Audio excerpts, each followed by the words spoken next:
Right, we're going to dedicate the shiur to the memory of Linda's brother.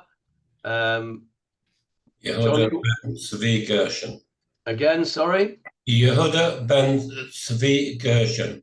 Yehuda ben Tzvi Gershon, Zichrono Livracha, Yehi Zichro Baruch. His neshama should have an aliyah from our learning today. Amen. Amen. Right, now then, back to Sanhedrin 21b, and it gets a little less exciting now than it has been in the last few weeks, but nevertheless, I hope still interesting. Excuse me.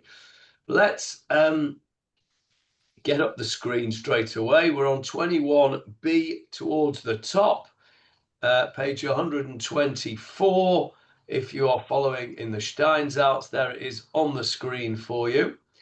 We were talking about two children of David HaMelech. We were talking about Amnon and Tamar in some graphic detail. We're now going to speak about another child of David, whose name was Adoniyahu, and he was not a very good man because he tried to usurp the throne of his father while his father was still alive. Not a good thing to do. And of course, David had expressed the wish that Shlomo should succeed him, not Adoniyahu. But Adoniyahu wasn't having anything of it. He wanted to become the king. So let's have a look at the pasuk that the Gemarah quotes. The Gemarah says, "Va'Adoniyahu ben Chagit." Adoniyahu, the son of Chagit, mitnaseh, exalted himself. Right? It's a reflexive verb. Can you see that? Mitnaseh, like our famous lehit palel, to pray. We pray for ourselves. Lehit labesh, to get ourselves dressed. Mitnaseh means to elevate himself. So he elevated himself, lemor, saying, Ani emloch, I will rule. I will be the king. Okay, so let's go to Malachim Aleph and look at the story that's going on. Now, I'll show you Malachim Aleph. There it is. Just before Jeffrey reads this out, who knows where this is the Haftorah from? See if you can think laterally. I know David Marks knows it, but before I ask David, let's see if any of the rest of you know where this would be the Haftorah from. Read the first couple of psukim, or the first pasuk really, and see if you can work out where this is the Haftorah from. Lech Lecha. Why do you say that, Leslie? Something to do with Noach, isn't it? And his sons or whatever, when he was drunk, and they covered, or his daughters, and they covered him up. That was Noach. Oh, that was Noach. All right, nearly. But no. Good guess, but not correct. Right. Anyone else want to have a guess? So, the first pasuk says, "V'hamelech David zakein ba bayamim." He was old, and he ba bayamim. He came into his days. It means that he was an old man. Where would that be a convenient? Moshe? Yes, that would be a good guess as well, when Moshe died towards the end of Devarim, but it's not correct. Yaakov. Ah, now we're getting somewhere, Michael. Yes, Yaakov. What happened when Yaakov was old and got Baba Yamim, came old, and What did he do? Went down to Egypt. No, that was, well, he was old when he went down to Egypt, but He got he his lived sons he lived another 20 odd years there. Didn't he get all his sons and gather them together? He did indeed. And what Sedra was that? Okay, David, tell us where this Haftarah is from. It's not Tzvaychi, it's by Sarah. Chaye Sarah. Okay, Chaye Sarah. So Chaye Sarah is the story of who got old in Chaye Sarah.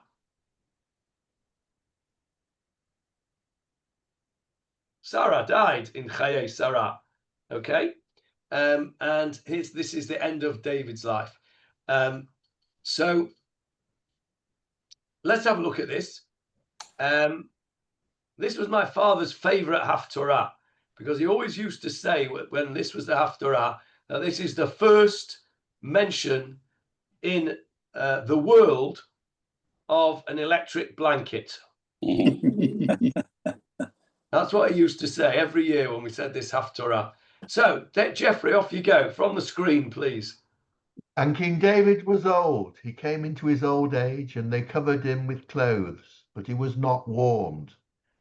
And his servants said to him, Let them seek for my lord the king a young girl, a virgin, and she shall stand before the king, and she shall be to him a warmer, and she shall lie in your lap, and it shall be warm for my lord the king. And they sought a beautiful young girl throughout the borders of Israel, and found Abishag the Shunammitess, and brought her to the king. And the young girl was very beautiful, and she was a warmer to the king, and she ministered to him, but the king did not know her. Okay, stop there for a sec. This is the story, Avishag. So if you were going to manufacture electric blankets, you would definitely call the company Avishag, right? That would definitely be a great name for an electric blanket company. This girl was brought in to be a warmer for the king, to warm him up because he was old and he couldn't get warm. It's clearly says V'hamelech lo yada'a, meaning that he did not have any relationships with her. This was purely a ministering job to keep him warm. Okay, I only told you that just because it's an interesting little introduction. The main pasuk that we're interested in is verse 5, Jeffrey. And Adoniyahu, the son of Haggit, exalted himself, saying, I will be king. And he made for himself chariots and horsemen, and 50 men to run before him. Okay, so that's the pasuk that the Gemarah is interested in. And we'll go back to the Gemarah now. Adoniyahu ben Chagit mitnaseh limor ani emloch.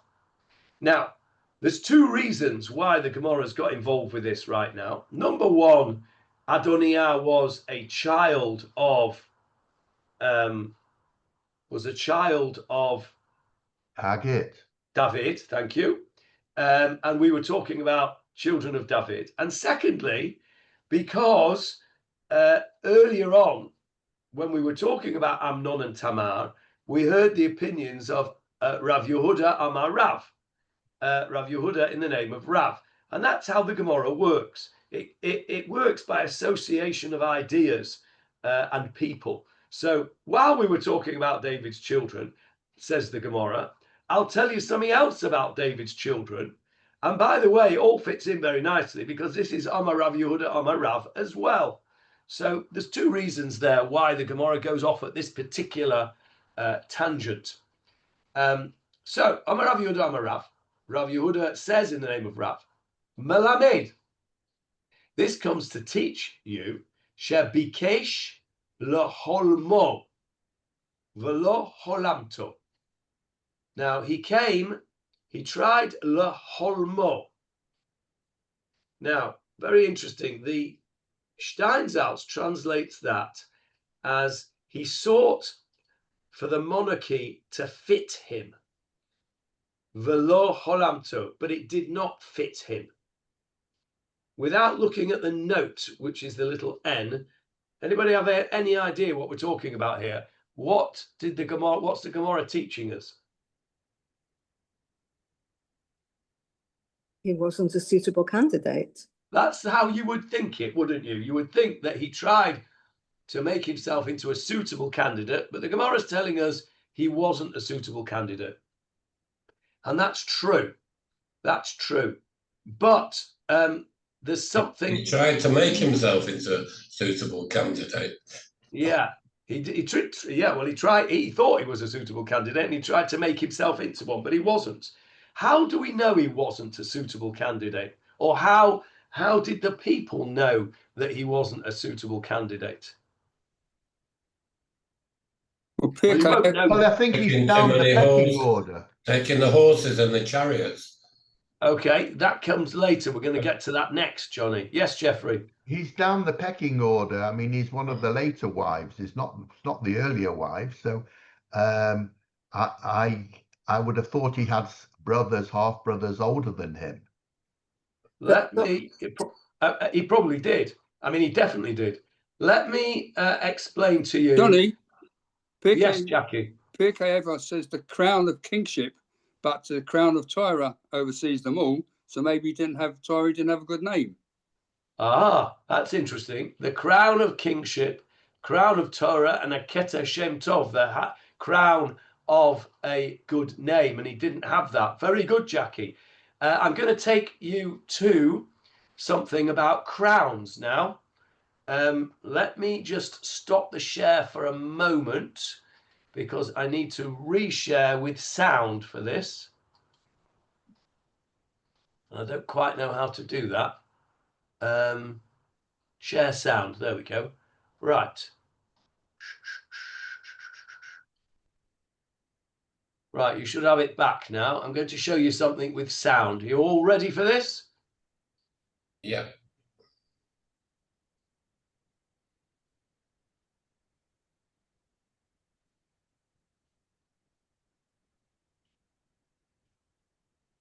No sound.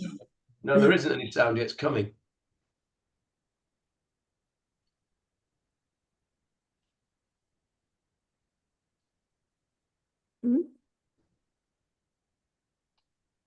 Having a good check over there.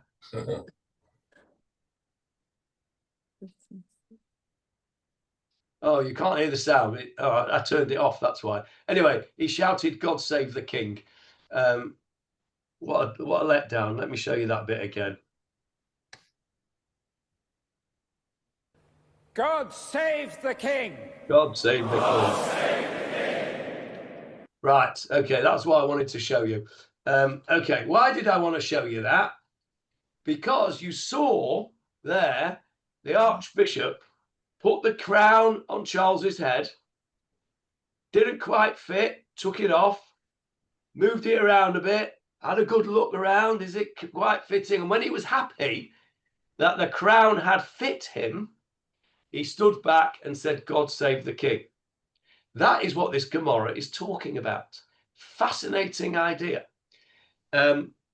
It seems that the crown of the King of David, the crown of the King of David, no, the crown of the house of David, the crown that the king wore in the dynasty of David had a certain shape to it. And only people whose head fit this crown were fitting to be king. And one of the explanations is that it had a bar inside it. And the people who were fitting to have the crown sat on their head had some kind of indentation in their head where this bar sat. And it seems that this indentation was unique to the family of David. That's what it says here in the Art Scroll footnote. And it served to test a candidate's fitness for the throne. The crown would sit properly only on the head of one who was fit to succeed the throne. And so Cinderella and the slipper. yeah, a bit like Cinderella's slipper. Yeah, I never thought of that. You're right. So Jackie was right in a way. It's all about the crown. So I just thought when I read this, I thought, and I remembered that bit of the coronation of Charles. I remembered thinking at the time, this don't quite fit. And then when I re-looked at that, I thought this just absolutely fits our Gemarah, because clearly the Archbishop was making sure that the crown was suitable to go onto Charles's head. Now it seems that Adoniyahu tried to force his head into this crown. One of the explanations of the word mitnaseh, to elevate himself, is that he elevated his head into the crown, and he tried to force his head into the crown, a bit like the ugly sisters with a Cinderella slipper, Johnny. Exactly the same. I wonder if that's where they got it from. Fascinating idea. Let's have a look at the N, the note that Rav Steinsaltz gives us. Doesn't Chalamo mean a dream as well? That's with a chet. This is a hey. Oh, okay. So here he goes. The Aruch explains that David's crown was sized to fit the king's head, and if one's head did not fill the crown, it was taken as a sign that he was unfit to be king. So very interesting little Gemarah there that we have the King Charles video. Now I got something else ready for you. Don't remember what it was now. Oh yes, that's coming up next. Fine. Right. So and then it goes on to say the next bit of the pasuk. Let's go back to our pasuk in Malachim. Read verse 5 again for us, Jeffrey, please. And Adoniyahu, the son of Haggith, exalted himself, saying, I will be king. And he made for himself chariots and horsemen and 50 men to run before him. Okay, so he's made for himself chariots and horsemen and 50 men to run before him. What is the purpose, given the beginning of the pasuk? What is the purpose of these chariots, horsemen, and 50 men? Is it to threaten? Could be to threaten. Yeah, could be, I think. Any other suggestions what it might be for? It's an announcement that someone important is coming. Yeah. Yes, exactly. I think it's more than a threat, I think, Julia. It's a statement of kavod.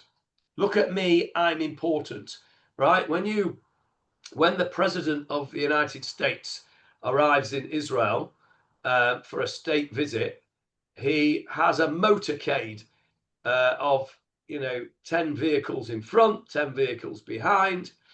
I always wonder what that's for, actually. I mean, what's that 10th vehicle going to do if there's didn't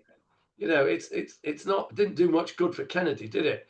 I mean, all that those people around him. It's just for show. That's all it is. It's for show. So this was for show. These chariots and horsemen and 50 men running in front of him was for show, to show everybody, as Jeffrey has said, an announcement. Hey, look at me, I'm the next king. Clearly, this is not good.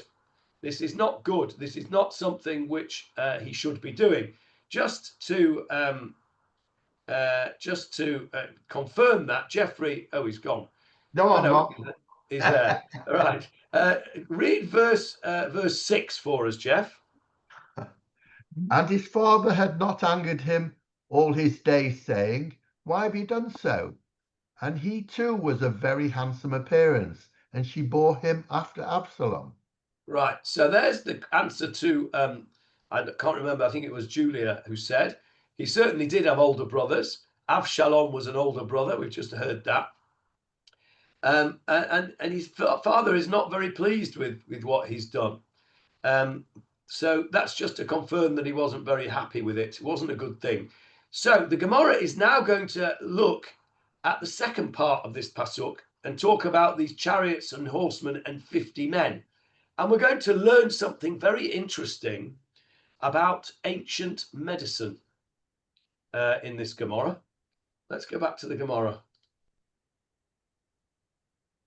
The Gemarah quotes our pasuk, Vayas lo rechev ufarashim v'chamishim ish ratzim lefanav. Please translate that verse carefully. Vayas. No, Vayas. And he made. Johnny's right, but he's on mute. But I read his lips. Vayas, and he made lo. For himself. For himself. That's an important word. That's why I wanted to say, I said do it carefully. That's an important word, that, Julia, because we're going to come back to that in a minute. Rechev, a chariot. Transport. A chariot. Ufarashim, and horsemen. V'chamishim ish, and 50 runners. Ratzim lefanav, running in front of him. It's the motorcade.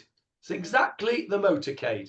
These 50 runners running in front of him saying, hey, look at me, I'm dead important. But the Gemarah asks a question. My revuta. My revuta. What's the root of that word revuta? Rav. Rav, which means? Many. Many. So my ravuta. Basically, why so many? No, it doesn't mean that. It means what's the big deal? My revuta, what's the big deal? Rav Steinsaltz translates it as, what is the novelty of these actions? No big deal, 50 men running in front of you. Steinsaltz adds, since other wealthy people do the same, even if they're not the sons of kings with designs on the throne. No big deal. This is a minor little motorcade, this is just like one little schmatty motorcycle rider. It's no big deal, says the Gemarah. What's the big deal here? So Amar Rav Yehuda, Amar Rav, that's our link into this again, remember? Amar Rav Yehuda, Amar Rav. Rav Yehuda says in the name of Rav, but these 50 runners were no ordinary runners. You know, these were no schmatty little, Honda motorcycle. This was a Harley Davidson. This was like, the spitz of runners. Kulan netulei techol. All of them had their spleens removed. You'll have to explain what a Right. spleen is. Well, why would that be so special? What's the big deal about having your spleen removed? What makes you a special person because you've had your spleen removed? Well, the commentary says it enables you to run faster. It does. The commentary does say that. Where does it say that? On B. Is it B there? Yeah. Okay, here. Have a look over here at the bottom. Even in ancient times, it was discovered that the spleen, especially when enlarged, hinders one's ability to run. An enlarged spleen is a side effect resulting from malaria. Ancient medical text describes operations for the removal of the spleen. One who survives the operation with minimal blood loss and a lack of infection can go on to live a normal life and will find it easier to run. Okay, now, I'm sorry that you saw that note there, because I was going to make a big deal of this, but now you know the answers, so it's a sort of burst my bubble a bit, burst my balloon. But anyway, it seems that in ancient times, it was thought that removing the spleen made you run faster because it weighed you down.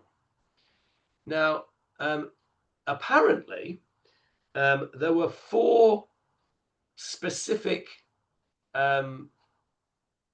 liquids thought to be in the body in ancient times. They were known as the 4 humors, Humor, without the U.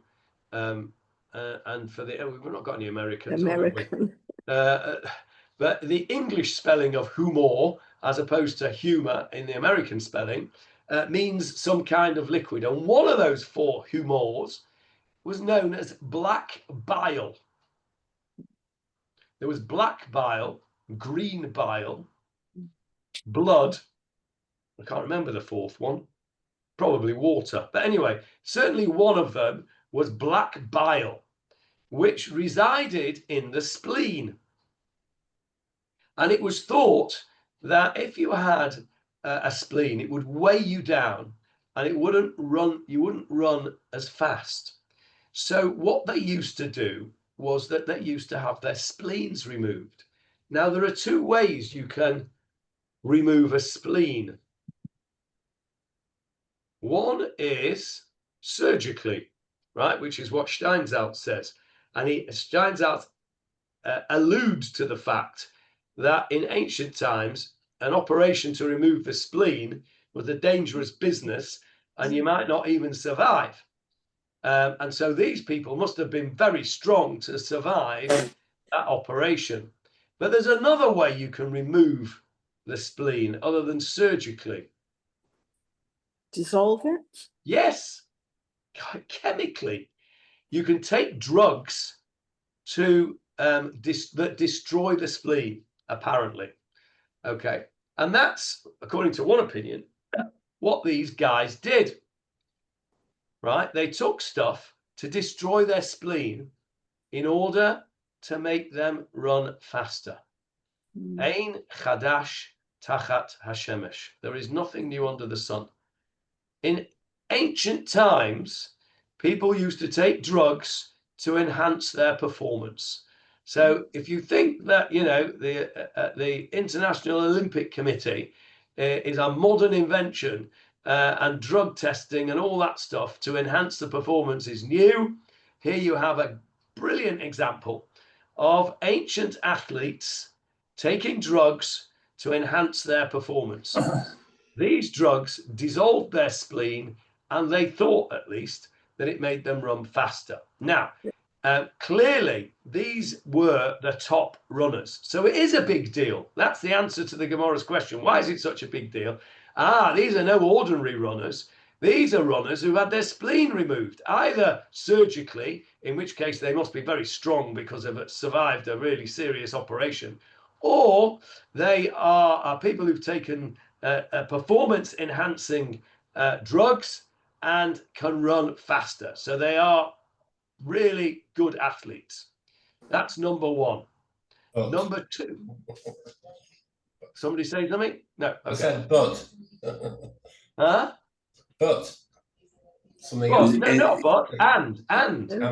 Is this medically credible, Johnny? Well, yes, removing the actually. spleen? Yes, and that's what I was going to make a big deal about. Was I was going to ask you what condition might actually make this medically sensible, but you've got the answer there because Steinsaltz told you, and that's malaria. Malaria was very common in those days in the Middle East. Malaria does give you an enlarged spleen, and malaria gives you fatigue. Causes one of the symptoms is fatigue. So the idea was that if you treated the malaria by removing the spleen, I'm not sure how removing the spleen treats the malaria because the spleen's enlarged because the malaria affects the blood cells. But it was thought that removing the enlarged spleen treated the malaria, and therefore you would reduce your fatigue. So there's some logic to it in that regard. And the malaria is the key to that. Do they treat the spleen now? Currently? So, yes, splenectomy is it's gone out of fashion now, but in the not too distant past, splenectomy was carried out for conditions like, for example, something which is actually very common in Ashkenazi Jews, something called spherocytosis. I think it's called familial spherocytosis, if my memory serves me correctly. and it's more common in Ashkenazi Jews. It's one of those genetic things that we've been blessed with, and it causes spherocytosis. Now, some of you may know this from your biology classes in school, that red blood cells have got a certain sort of elliptical shape, and their elliptical shape is something which assists with oxygen transfer. It's all to do with surface area, I think. So this elliptical shape of the red blood cells, I can probably show it you if you like, from a picture on Google, but they're elliptical. Now, if you have this condition called spherocytosis, as the name suggests, your red blood cells are less elliptical in shape and more spherical, and therefore they are not as efficient at transferring oxygen from the blood cells. Now then, what does the drug of choice for a performance enhancing drug do to an athlete? Changes the shape of the red blood cells. Well, it doesn't actually, but what it does is it enhances the oxygen transfer. They use something called erythropoietin. That is like the holy grail of drugs, right? That was the thing that it's called erythropoietin, and it's used for people, medically, it's used for people who suffer from chronic renal failure and whose anemia, very anemic because of it. It encourages the production of red blood cells. And so it increases the number of red blood cells that you have in order so that you've got more ability to transfer oxygen to your muscles. That's why they take this drug. And so if you've got spherocytosis, you don't transfer your oxygen as well to the muscles, and therefore you get fatigue. One of the treatments for spherocytosis is to remove the spleen, because the spleen is where the spherocytes are either made or destroyed. I can't remember now. Gosh, you're really testing my it's a long And time. now you know how it feels when you ask these legal questions. Yeah, you're right. You're right. I should be more cognizant of that. But anyway, the spleen is something to do with the spherocytes, and they used to remove the spleen as a treatment for spherocytes, and the fatigue improved. So I think, David, that there is some medical, I think there is some medical connection here, and I think there is some support for it medically. And it's fascinating to read that. These runners had their spleens removed. They also had something else done to them. Let's have a look at the next bit of the Gemara. V'chakuke kapot raglayim hayu. Where are your kapot raglayim? What is your calf?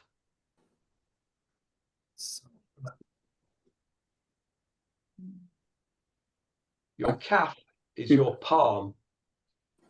Okay. Just a bit of etymology. What in Hebrew is a spoon? Kapit. Kapit.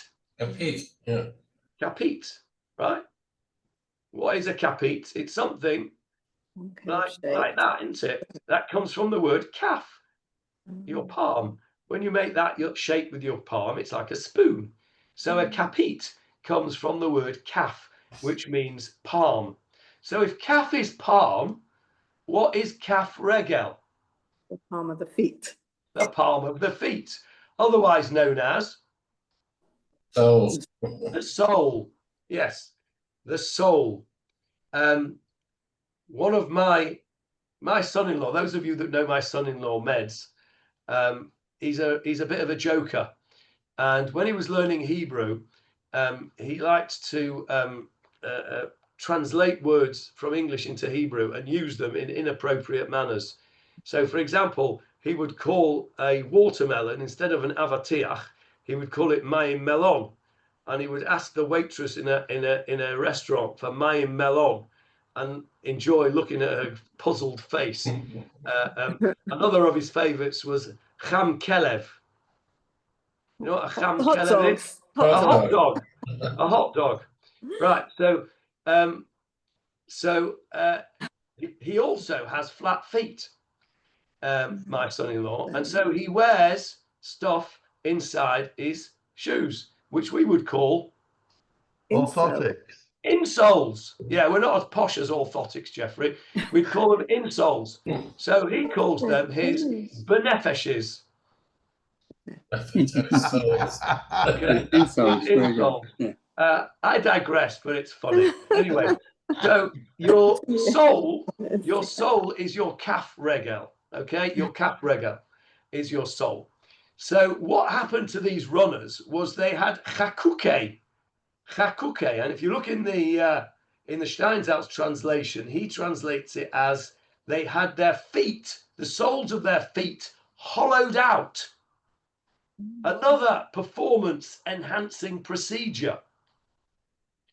I don't know the rules of the International Olympic Committee, but I suspect that you're probably allowed to have operations to enhance your performance, but as long as you don't take drugs. I don't know that. Don't quote me on that. Might be wrong.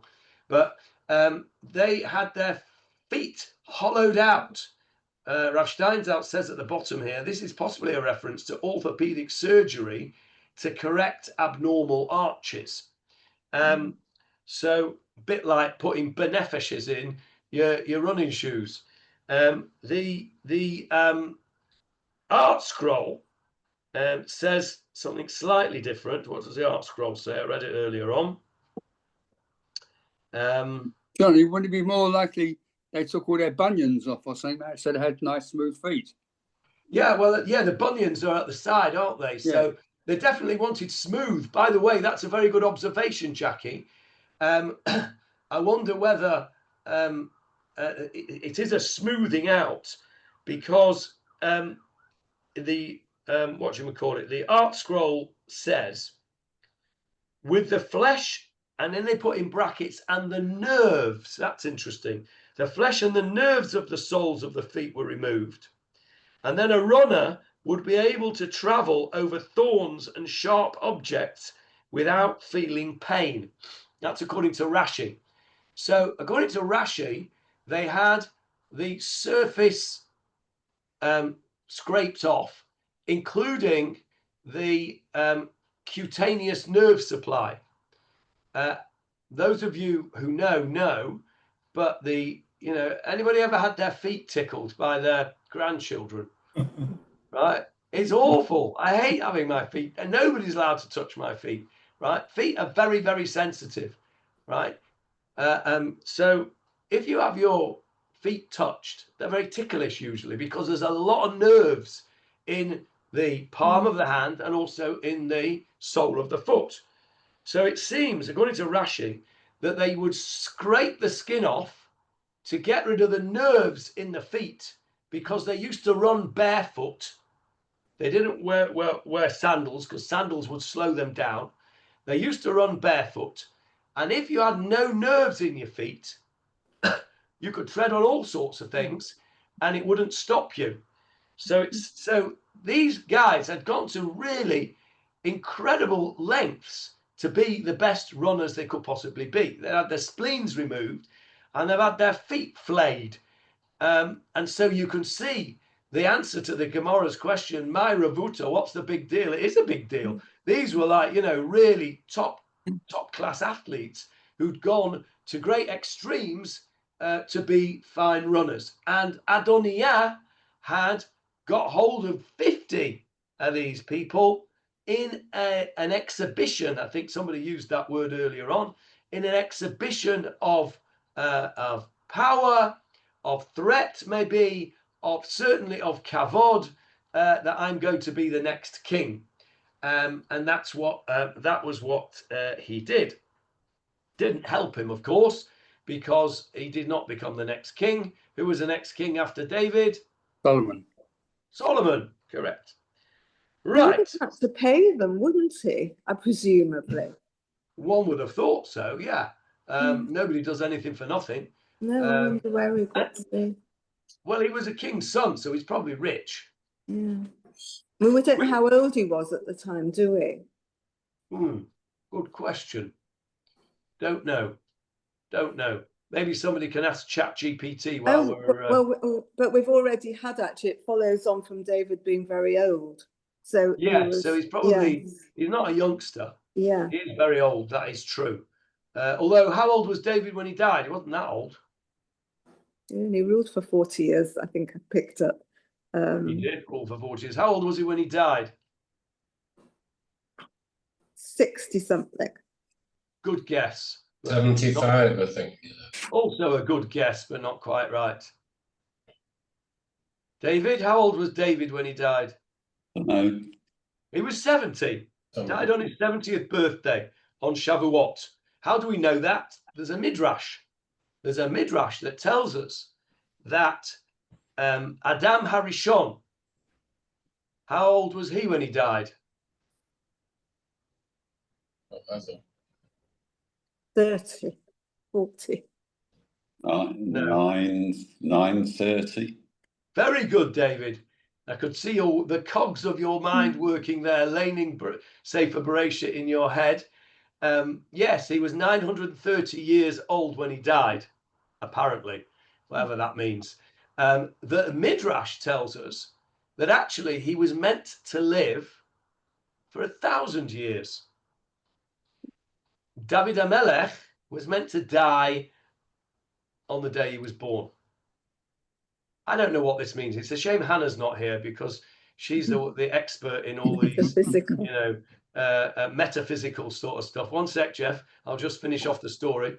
But the Midrash tells us that David was meant to die on his day of his birth, and that Adam HaRishon donated 70 years of his life to David HaMelech, and therefore Adam HaRishon only lived for 930 years, and David HaMelech lived for 70 years. It's a midrash. I don't remember where the midrash is. I remember learning that many, many years ago when I was a kid. Not sure I really understood it then. Not sure I really understand it now. But I present it to you as a midrash. Yes, Jeffrey. Oh, I was going to say 70 years is derived from Adam, because he gave back the 70 years for someone more worthy. Very nice. Could well be 70 years and 10. Interesting. I came across in the course of my work recently a statistic, because I was looking at, I had to do a life expectancy report on somebody, and in my research I came across an interesting statistic. If a person was born in 1912, in the UK, what do you think the life expectancy, the average life expectancy of a baby born in 1912 was? Not much. 50. Any other guesses? Jackie says I would 50. think 40. Jeffrey No, says 60. 60. Any other offers? Julia's the nearest. It's 58. Now then, if you got to 20, right, by 1932, so in other words, you're born in 1912. You weren't killed in the First World War. But you got to, well, you wouldn't be killed in the First World War because you weren't a soldier. Yeah. You'd only be a young child. And the First World War was mainly soldiers rather than civilians. But if you got to 20 and you survived birth and you survived all the childhood illnesses that we no longer have, like diphtheria and smallpox and all Spanish flu. Spanish flu, correct. If you got to 20 and in 1932, what do you think your life expectancy was then? 70. Yeah, it'd gone up to almost 70. It'd gone up from 58 to 69. The same person. So it was interesting. Why am I telling you that? I don't know. Oh, yes, said 70 years and 10. 70 years and 10. 70. So it's interesting because when we look at Pirkei Avot and we say that the length of a man's days is 70, the average lifespan of a person when Pirkei Avot was written, when was Pirkei Avot written? Leslie, please don't let me down. You know this. It's about the 3rd century of the Common Era. 1000. 2nd century of the Common Era, yeah. Second, maybe the 3rd century, possibly, yeah. Quite right, Jeffrey and Leslie, correct. Yeah. 2nd century in Pirkei Avot. So the life expectancy at birth was definitely not 70 in those days. It's interesting that Pirkei Avot says that the life expectancy of a man is 70. I think that's taking into account having got through wars and having got through the childhood period. In the Tehillim, it says that Longest. the average age is 70 and with good health can be 80. I don't know which one it is, but it's one of them. Yeah, in Big Vurot, Shmonim Shana. I think that also comes from Pirkei Avot as well, which probably may be quoting Tehillim, don't know. Anyway, 70 years, yes. David HaMelech was 70 so when he died, so this would have been just before he was 70, and Adoniyahu therefore would have been, I don't know, in his 50s probably, 60s, 40s, 50s, something like that. Okay, so there we go. We've now finished that piece of Gemarah. And as you can see, as I scroll up the screen for you, we're now up to the next Mishnah. It might be just worthwhile recapping what we spoke about in that Gemarah. We spoke just now about Adoniyahu. We spoke about Amnon and Tamar. We spoke about how many children David had. We spoke about the Eshet Yafat To'ar, which we will read this week in this week's Parsha, the beautiful woman, the captive beautiful woman. We spoke about that in some detail. We spoke about Yichud in some detail, the laws of seclusion with a unmarried woman or with a forbidden marriage woman. What else did we spoke about? We spoke about the number of wives a king was allowed to have, and we settled on 18. And here we go. By the way, we also mentioned Chagit. I'm just scrolling back in the Gemarah to see what we did. Have a look over here. When we had that list of the number of children that David had in Hebron, we've done this in Shmuel Bet chapter 3. One of them was Chagit, and that was the wife, Adoniyahu, son of Chagit. Can you see that? Yeah. That's who we've just been speaking about over here. Adoniyahu. So to answer your question, Julia, we should have gone back to the Gemarah, shouldn't I?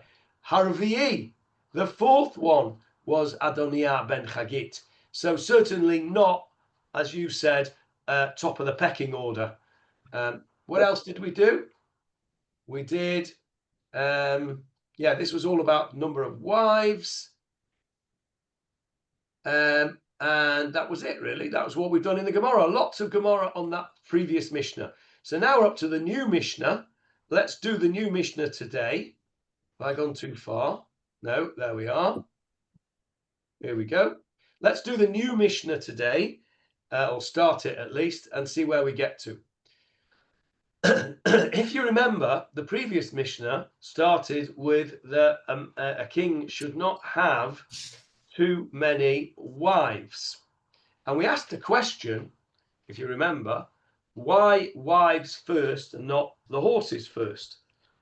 And we looked at the Psukim. Where does it come from? Our famous Pasuk. Where does it come from? Wasn't it the other way around, that the horses were before the wives? Yes, in the Pasuk, yes, but the Gemarah was the wives first. And we asked the question, if you remember, why the Gemarah switched it round. So where is the Pasuk from? We've quoted this many, many times. Deuteronomy 17:60. We also read it, was it last week? Yes, we read it last week.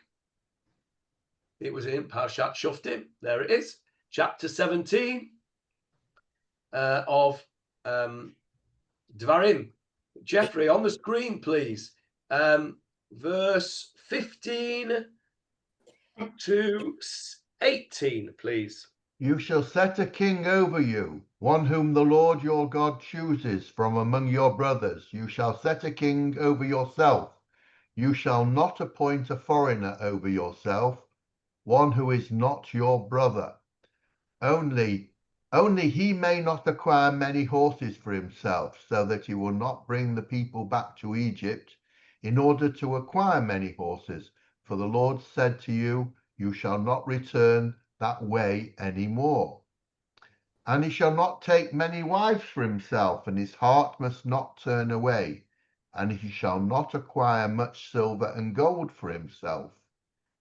And it will be, when he sits upon his royal throne, that he shall write for himself 2 copies of this Torah on a scroll from that Torah which is before the Levitic Kohanim. Right. So that is known as Parashat HaMelech, the parasha of the king, for obvious reasons.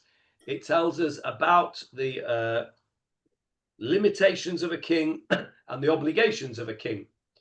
And the previous Mishnah, began and spoke about the number of wives.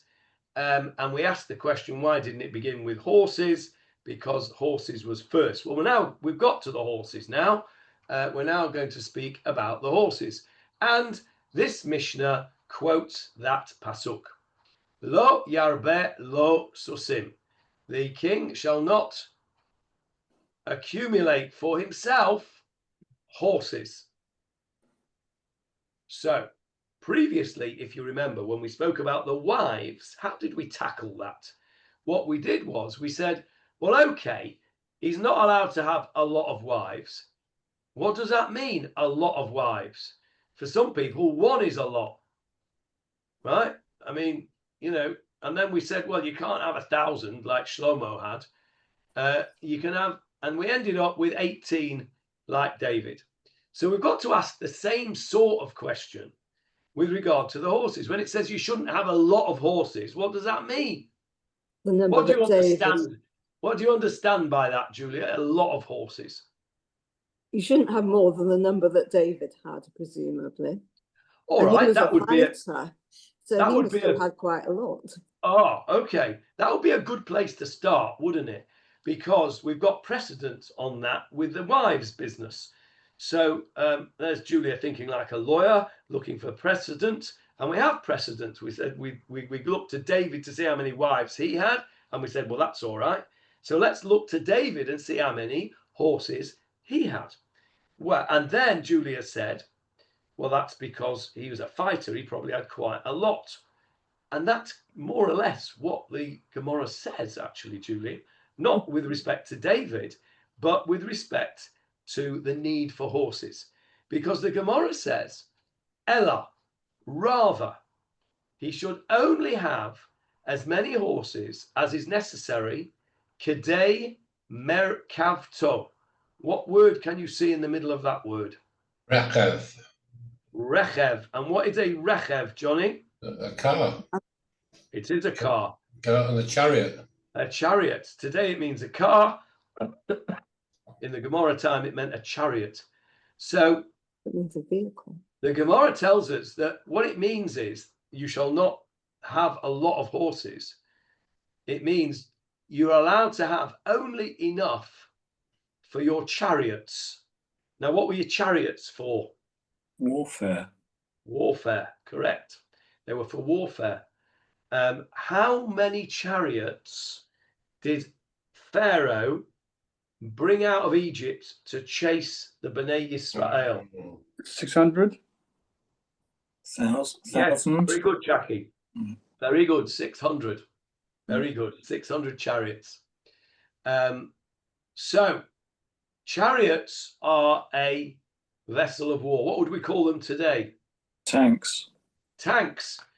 Does anybody know what the Israeli-made tank is called? Merkava.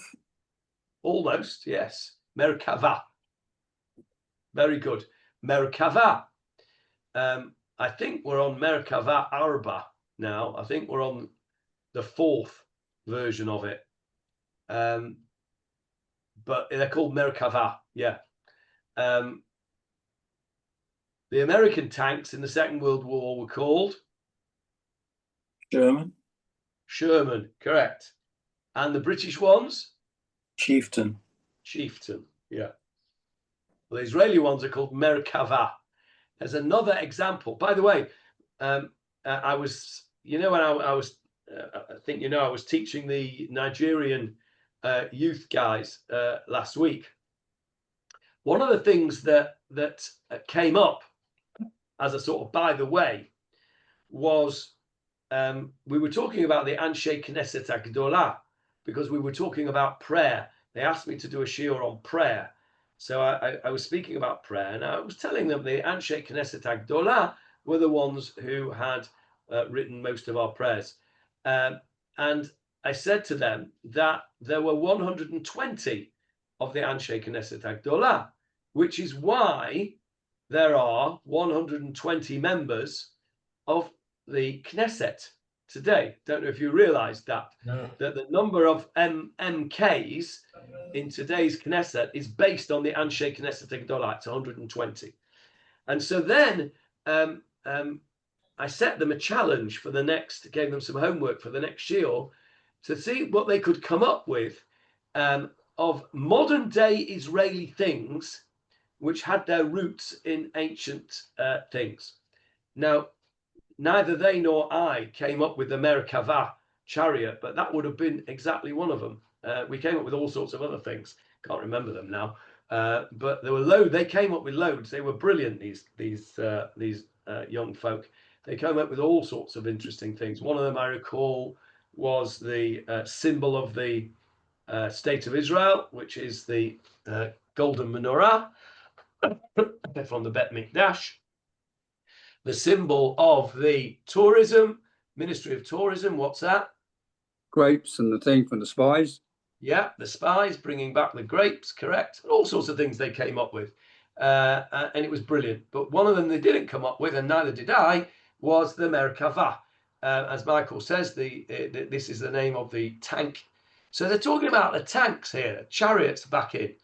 So you weren't allowed to have any more horses, says the Mishnah, than you had chariots. Now, presumably, you could have some spares because, if one of them got hamstrung, where were we talking about this? Shmuel Bet, we were talking about hamstrung horses, weren't we? Can you remember the word that I used? Huffing. Huffing, that's right, huffing. I'd never heard of that word until then. Yeah, isn't it amazing how these whole things all connect? Didn't they have any cavalry in those days? Did they have cavalry in those days? You mean foot soldiers? No, cavalry are the horsemen. Horsemen, who would yes. fight from horses. Yes. Look at our pasuk. Look at our pasuk. Where have we gone? Malachim Aleph. Look what he did, Adoniyahu. Have a look. Read up verse 5. Oh, is he gone again? Jeffrey's gone.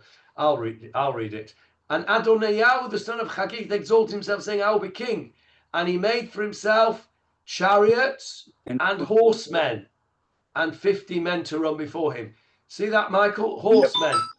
Yep. The Hebrew word there is parashim, and that we have that word also with regard to Pharaoh running after us at Yam Suf as well. He took with him Farashim as well. Don't know if David, does it tell us how many he took? We know he took Sheshmeot Rechev. I don't think it says how many Parashim, how many horsemen. It doesn't, does it? Because the Mishnah doesn't actually talk about horsemen. It only talks about chariots. It does. You're right. That's a good question. I think that we would have to say that it must include the horsemen for war, because this is all about war. I think that's a good question, that, Michael. Why does it only mention chariots and not parashim? Good question. I have to think about that. We'll have a think and see if we can find any answers to that. Homework for everybody, and especially you, Michael, since you made the question. So we're out of time. So we managed to get through 1, 2, 3, 4, 5, 6, 7 words of the Mishnah. Quite a lot. Right. So let's stop there, and we'll carry on next time. What have we done today? We finished off. We talked about Adoniyahu. We talked about spleens and orthopedic surgery to make you a better runner. performance-enhancing drugs, all sorts of interesting stuff. And we've gone on to the next Mishnah about not having too many horses. Now, I've got a question for you, which I thought we might get to today, but we haven't. And I had to look this up, and I found some, I don't know, not particularly satisfactory answers. So I'm going to ask you guys to help me out and see if you can find some better answers to the following questions. The following question, because the Mishnah does not address it. I want to take you back. I've just seen the beginning of the Gemarah, Michael. I've just seen the beginning of the Gemarah, and it does mention the horseman. Right? So it looks like we'll have an answer in the Gemarah itself. I've not got to that in my prep yet, but you can have a look ahead and see. So I'm going to take you, for my question, I'm going to take you back to our famous pasuk in not Sefer Shoftim, in Parashat Shoftim, chapter 17, verse 16, Jeffrey. Only he may not acquire many horses for himself, so that he will not bring the people back to Egypt in order to acquire many horses. For the Lord said to you, you shall not return that way anymore. So the prohibition against lots of horses is because what? About returning to Egypt. Right. So my question is this. It's obvious now what my question is, isn't it? What if he imports horses not from Egypt? Let's say he finds a source on AliExpress from China, right? And he can bring his horses from somewhere else. Arabian horses. Arabian horses, right? He doesn't have to go to Egypt.